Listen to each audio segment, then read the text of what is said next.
Nagsagawa ng social media awareness ang mga tauhan ng Regional Police Community Affairs and Development Unit 12 sa mga mag-aaral ng Technical Vocational Livelihood o TVL ng Coronadal Comprehensive High School sa Barangay Zone 4, Coronadal City, South Cotabato.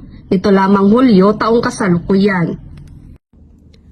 Pinangunahan ni Police Corporal Fernan Archie Palabrica at Patrolwoman Emelo Pedroso ang nasabing awareness program sa ilalim ng pamumuno ni Police Lieutenant Colonel Demetrius E. Taipin, OIC ng RP 12. Tinalakay sa mga mag-aaral ang mga dapat at hindi dapat ipopost online. Nagbigay din ng mga safety tips kung paano protektahan ang kanilang privacy at personal na mga impormasyon sa social media.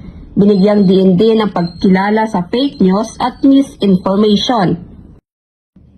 Layunin nito na mas paigtingin ang kaalaman ng mga estudyante sa mga banta gaya ng cyberbullying, online scams at identity theft. Hinihikayat din sila na maging responsable at maging maingat sa paggamit ng mga ito.